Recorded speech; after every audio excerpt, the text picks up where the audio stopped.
housing and public spaces. You spoke on housing and the value of the housing stock and what that means to our community, and what it means to all communities, really. But housing and public spaces are becoming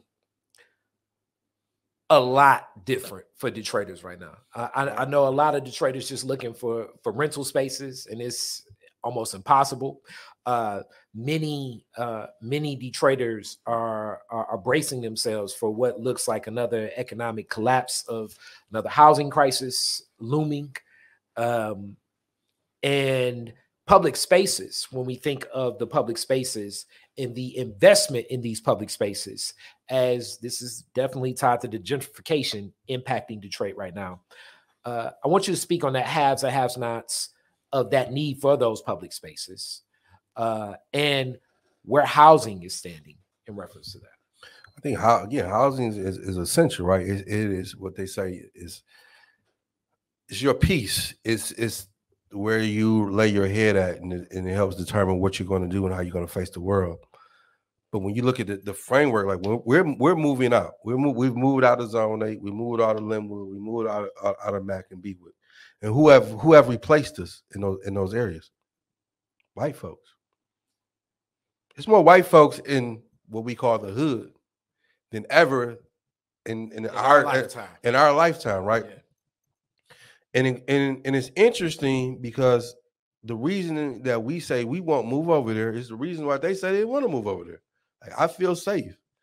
And it's like we're because again, we've been tricked. We're going out, we're buying these cheesy ass houses in the suburbs, and these 30-ass houses that has some life and character to them. Yeah, they need some work, and they're fixing them up. But again, and I'm simplifying it because what we know too is they're getting the grants, they're getting the loans, they're getting all the access to the resources, et cetera, right?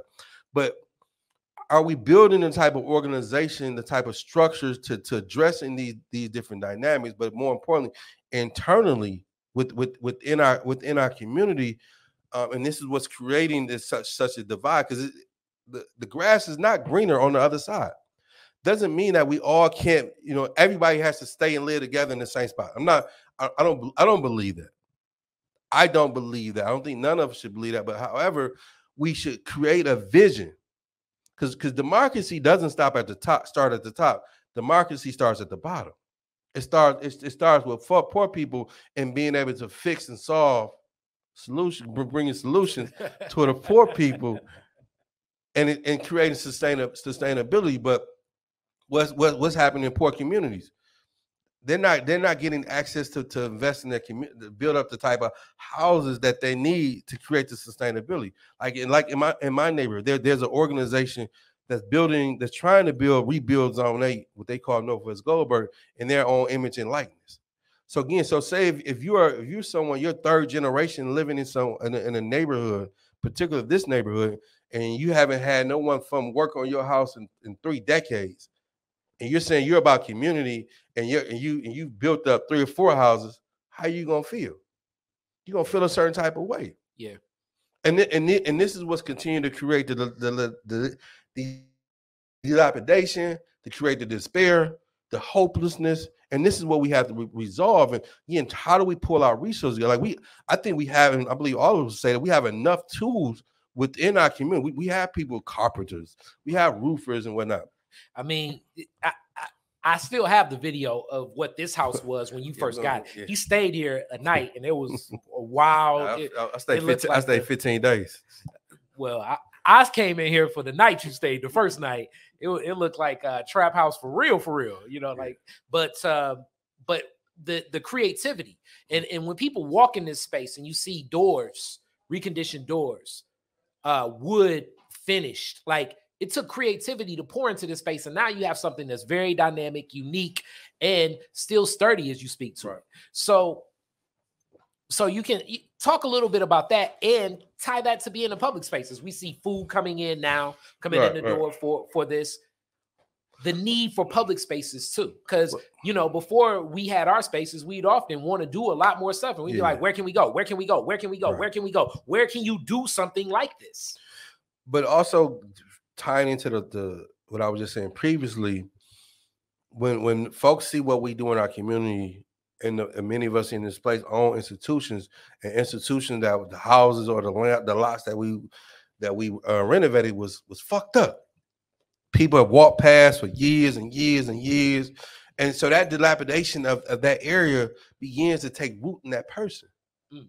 And so when Lauren's going to transform the building that she's working on, when Juan transformed what he did and what you did, that's power. That's providing hope. That's providing vision. Because again, what was there? Man, that was a fucked up ass building. But now but more importantly, the vision becomes more real when they can tie it to a very authentic person that's stopping and saying, you're welcome here. You're invited here. And they walk in, they feel the love, they feel the warmth, and the barriers that's preventing us from engaging each other, they begin to tear down. Like, oh shit, like I can do this at my house. Well, I can do something similar to this. Because again, there's no one or that doesn't think about, again, of doing something great in their community. But just because they're so overwhelmed with oppression and they have not saw how to do it, they get down on themselves.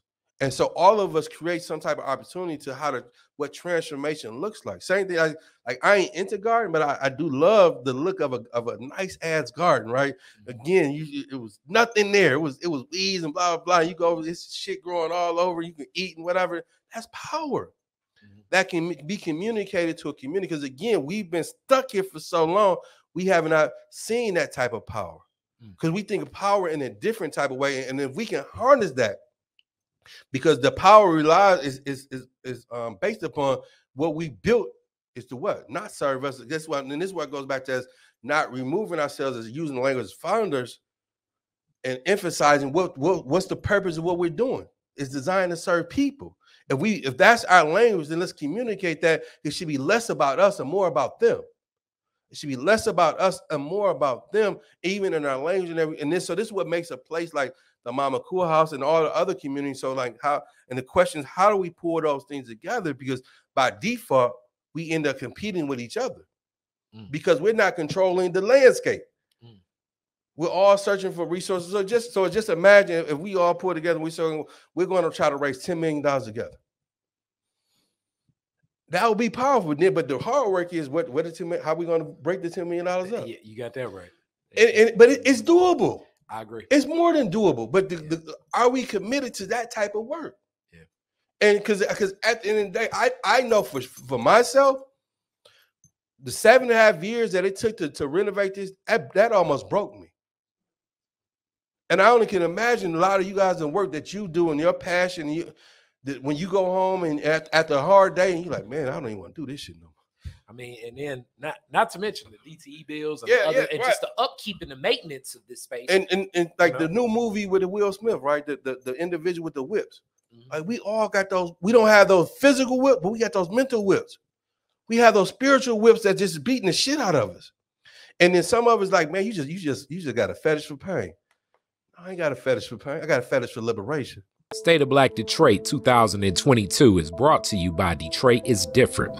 You can support Detroit is Different by liking, subscribing, and following Detroit is Different, the website, Facebook page, Instagram page. And also, remember, you can always give to Detroit is Different at Cash App, at Detroit is Different at the cash tag, and through PayPal.